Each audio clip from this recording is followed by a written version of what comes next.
சமீபத்தில் வெளியான பராசக்தி படத்துல கூட காங்கிரஸை சும்மா பிரிச்சு எடுத்திருக்காங்க. ஆ, தமிழ்நாட்டுல தமிழுக்கு துரோகம் செய்தது காங்கிரஸ் தான் தெளிவான ஒரு மெசேஜை மக்கள்கிட்ட கொண்டு போய் சேர்த்துட்டாங்க. தமிழுக்கு துரோகம் செஞ்சது காங்கிரஸ் கிடையாது. கடைசி பக்தவச்சலம் தான் கடைசி முதலமைச்சரா இருக்கும்போது தான் அந்த கடைசி பிரச்சனைகள் நடந்தது. தமிழர்களை கடைசி கொன்றது, காட்சியில இந்த போராட்டத்தில் ஈடுபட்ட இருமொ மொழிப்போர் தியாகிகள்னு இரு சொல்றோம் இல்லையா, அவங்கள இருமொழி கொன்னது கொள்கை காங்கிரஸ் தான்ன்றதை சரி. தெளிவா நீங்க படம் போட்டு காட்டிட்டாங்க. டெல்லியிலேயே வேலை பார்த்துருக்கீங்க. இருமொழி கொள்கையை கொண்டு வந்த முதலில் சட்டமாக்கியவர், அரசியலமைப்பில் கொண்டு வந்தவர் யார்? இருமொழி கொள்கையில் நேரு தான். நேரு தான் கொண்டு வந்தார். நேரு என்ன சொன்னாரு? அரசு அரசு மொழி கிடையாது, அலுவல் மொழி. இருமொழியிலையும் அலுவல் மொழி தான். இன்னி வரைக்கும் நம்மளுக்கு அரசு மொழி கிடையாது. அவ்வளோ தெளிவா செக்யூலரிஸ்டா ஒரு மொழியிலையும் செக்யூலர் தான் வரும். அப்படி கொண்டு வந்ததை அதுதான் படத்திலேயே காங்கிரஸ் சொல்றாங்க.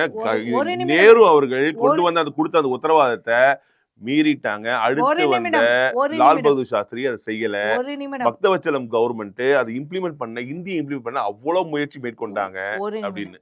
இந்திய அலுவல் மொழி ஆக்குறதுக்கு, ஒரு இணைப்பு மொழி நிமிடம் ஆக்குவதற்கு தான் பக்தவச்சலம் கவர்மெண்ட் அவ்வளவு பண்ணதா பராசக்தி படத்துல காட்டினாங்க. ஒரு நிமிடம் ஒரு நிமிடம் இருமொழி கொள்கை நான் ஆரம்பிச்சேன்ல, மும்மொழி கொள்கைகளா மாற்ற யாரோ ஆசைப்பட்டாங்கடா, அதை திருப்பி இருமொழி கொள்கையா மாத்தினது யார்? காங்கிரஸ் கவர்மெண்ட். இந்திரா காந்தி. அந்த மும்மொழி கொள்கைக்குள்ள விளையாண்டாங்கல்ல, அவங்களாம் சங்கிங்க. அவங்க எல்லாம் இப்போ காங்கிரஸ்ல இல்லை.